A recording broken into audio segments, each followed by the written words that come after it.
Hello students, इस video में JEE advance 2026 का क्वेश्चन डिस्कस करते हैं। The electric field associated with an electromagnetic wave travelling in vacuum is given by E naught sine 3y plus 4z plus omega T I cap, where omega t is the angular frequency. देखिए, electromagnetic wave में पढ़े होंगे आप लोग। EM wave में oscillating electric field और magnetic field associated होता है वेव के साथ। इसमें इलेक्ट्रिक फील्ड का हम लोग इक्वेशन लिखते हैं E equals E not amplitude हो गया वेव का, sine omega T minus vector के डॉट वेक्टर आर, जहाँ के को हम लोग बोलते हैं प्रोपागेशन वेक्टर। अब के का वैल्यू कितना होता है, के एक्स आई कैप प्लस के वाई जे कैप प्लस के जेड के कैप, ये प्रोपागेशन वेक्टर है। और आर होता है पोजीशन वेक्टर।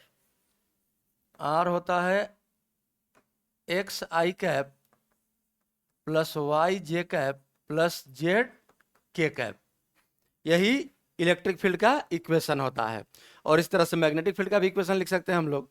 खैर, इसमें इलेक्ट्रिक फील्ड का इक्वेशन दिया हुआ है, ये वैल्यू बाद में कंपेयर करेंगे हम लोग। Where omega is angular frequency, all quantities are in SI units. The correct statements about this wave is are. इनमें से चूज करना हम लोगों को कौन कौन सा ऑप्शन करेक्ट है। पहला ऑप्शन देखिए क्या दिया है, wave is travelling in -1/5 3 J cap plus 4 के कैप डायरेक्शन। पहले यहाँ प्रोपागेशन का डायरेक्शन बताया है, यूनिट वेक्टर बताया है। 1/5 मैग्नीट्यूड हो जाएगा √3 आई कैप प्लस √3² प्लस 4², 5 आ जाएगा 25 का √5। तो ये यूनिट वेक्टर दिया हुआ है। अब इक्वेशन को हम लोग कंपेयर करते हैं। यहाँ से देखिए, हम लोगों को के एक्स के वाई और के जेड का वैल्यू निकालना है, ताकि हमारा ये जो इक्वेशन है ये इसके बराबर आ जाए।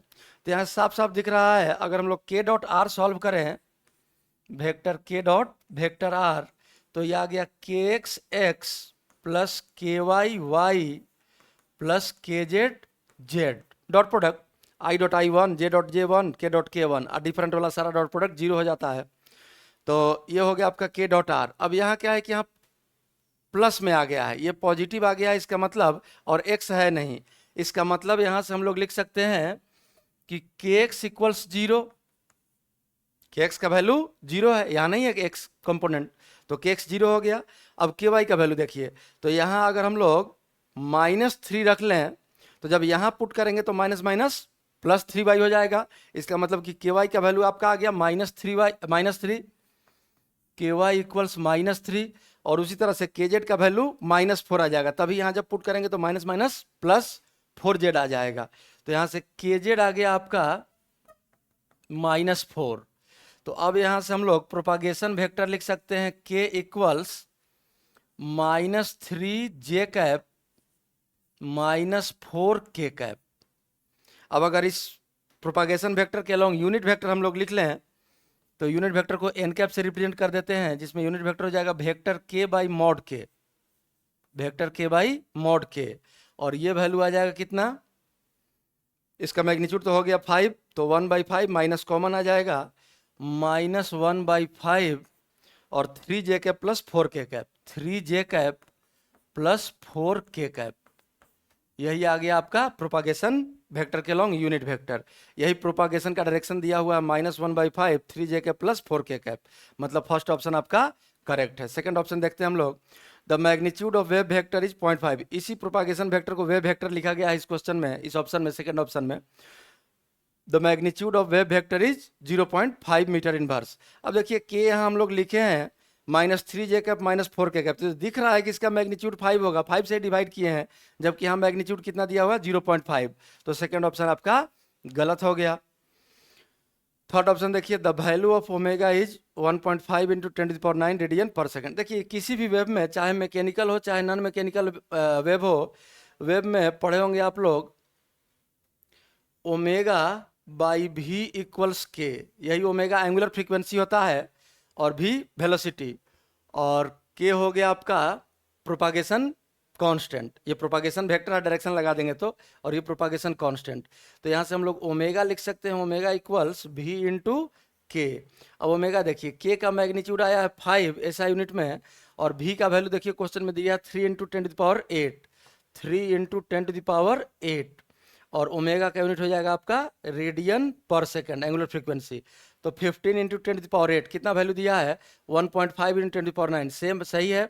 15 इंटू 10⁸ को हम लोग 1.5 इंटू 10⁹ तो लिख ही सकते हैं रेडियन पर सेकंड, यही ओमेगा आ गया, मतलब सी ऑप्शन आपका करेक्ट है। अब डी ऑप्शन देखिए, the magnetic field associated with this wave is. अब मैग्नेटिक फील्ड का इक्वेशन पूछ रहा है कि ये सही है या गलत। आइए मैग्नेटिक फील्ड का इक्वेशन हम लोग निकालते हैं। देखिए यहाँ से इस डायग्राम में दिख रहा है 3 परपेंडिकुलर डायरेक्शन दिख रहा है। ये ब्लू वाला जो डायरेक्शन दिख रहा है इसको हम लोग इलेक्ट्रिक फील्ड कह देते हैं, तो ये ऑसिलेटिंग इलेक्ट्रिक फील्ड का डायरेक्शन हो गया। और ये जो रेड कलर का डायरेक्शन है इसको हम लोग मैग्नेटिक इंडक्शन बी का डायरेक्शन कह देते हैं। और ये एंगल हो गया आपका 90 परपेंडिकुलर है, और इन दोनों के परपेंडिकुलर है ये डायरेक्शन, और इसको हम लोग प्रोपागेशन का डायरेक्शन मान लेते हैं एन कैप, जो यहाँ लिखे थे इस क्वेश्चन के लिए, यही n cap direction of propagation. तो अब देखिए सबसे पहले अगर आपको एन कैप निकालना है, बाद में हम लोग बी सॉल्व करेंगे, पहले बी एन कैप और E cap, vector B magnetic field का oscillation, vector E electric field का ऑसिलेशन, और N cap direction of propagation. पहले इन तीनों में रिलेशन देखते हैं किस तरह से हम लोग ये दो के टर्म में तीसरे को सॉल्व कर सकते हैं। तो अगर एन कैप आपको कभी भी निकालना हो तो प्रोपागेशन का डायरेक्शन हमेशा याद रखिएगा ई क्रॉस बी से आता है। अब ये ई क्रॉस बी डायरेक्शन के लिए लेना है तो यूनिट वेक्टर हमको लिखना है, तो ई क्रॉस बी के मैग्नीट्यूड से अगर हम लोग डिवाइड कर दें तो यही आ गया आपका प्रोपागेशन का डायरेक्शन यूनिट वेक्टर। अब अगर हम लोगों को बी लिखना है तो बी के लिए डायरेक्शन यहाँ से ध्यान से देखिए, cross product N cap cross E के E, N cap cross E जब करेंगे तभी हमारा बी का डायरेक्शन आएगा।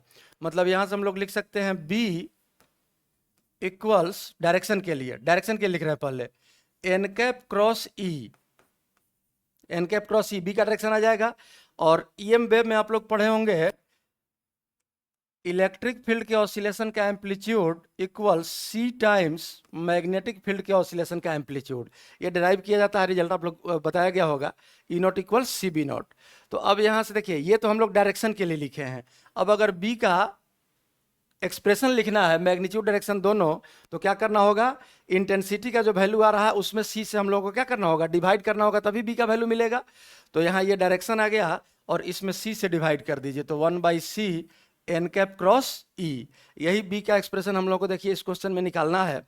बी का ही वैल्यू पूछ रहा है मैग्नेटिक इंडक्शन का, तो इसको हम लोग सॉल्व करते हैं इसी फॉर्मूला से।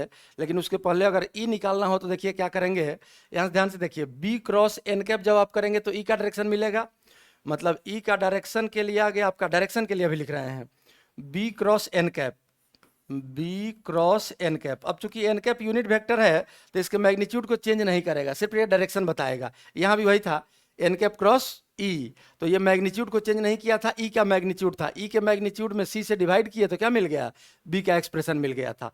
ठीक उसी तरह से बी क्रॉस एन कैप, ये एन कैप चूंकि यूनिट वेक्टर है बी के मैग्नीट्यूड को चेंज नहीं करेगा, लेकिन अब आपका डायरेक्शन आ गया किसका, इलेक्ट्रिक इंटेंसिटी का। तो इंटेंसिटी का डायरेक्शन मिल गया और इंटेंसिटी का मैग्नीट्यूड कैसे आएगा, बी के मैग्नीट्यूड में सी से मल्टीप्लाई करना पड़ेगा, तो इसमें सी से मल्टीप्लाई कर लीजिए। इसी तरह से किसी भी दो के टर्म में तीसरे को हम लोग सॉल्व कर सकते हैं। खैर हम लोग को बी निकालना है फोर्थ ऑप्शन के लिए, ये सामने आपके फॉर्मूला है, इसी को सॉल्व कर लीजिए। तो vector B equals 1/c n cap. अब देखिए एन कैप कितना दिया है, एन कैप हम लोग जस्ट यहाँ निकाले हैं, एन कैप यही निकाले हैं -1/5 3j cap plus 4k cap, -1/5 3j cap plus 4k cap, यही आपका एन कैप है। क्रॉस ई, ई का वैल्यू देखिए क्वेश्चन में गिवन है E naught sine 3y plus 4z plus omega T I cap, ये वैल्यू है E naught sine 3y plus 4z plus omega T, और ये आई कैप, यही वैल्यू हम लोगों को सॉल्व करना है। तो सबसे पहले देखिए -1/5 सी है डिनोमिनेटर में और ई नॉट न्यूमरेटर में, पहले इस कांस्टेंट को बाहर निकाल लेते हैं। तो बी इक्वल्स आ गया आपका minus E naught divided by 5c और sine 3y plus 4z plus omega t, ये तो बाहर आ जाएगा। अब इसके अलावा क्या बचेगा डायरेक्शन के लिए, देखिए थ्री जे कैप क्रॉस आई कैप, तो जे कैप क्रॉस आई कैप कितना हो जाएगा आपका माइनस के कैप, और कांस्टेंट क्या है 3, तो माइनस 3 के कैप। 3 जे कैप क्रॉस आई कैप, ये माइनस के कैप हुआ, कांस्टेंट है 3 इंटू 1 3, माइनस 3 के कैप। और 4 के कैप क्रॉस आई कैप, तो के कैप क्रॉस आई कैप आ जाएगा आपका प्लस जे कैप, और कांस्टेंट है 4, तो प्लस 4 के कैप क्रॉस आई कैप, ये जे कैप आ जाएगा। अब अगर हम लोग यहाँ से एक माइनस कॉमन ले लें तो ये माइनस माइनस प्लस हो जाएगा, और फाइनली बी का एक्सप्रेशन आ गया आपका E naught by 5c sine 3y plus 4z plus omega T,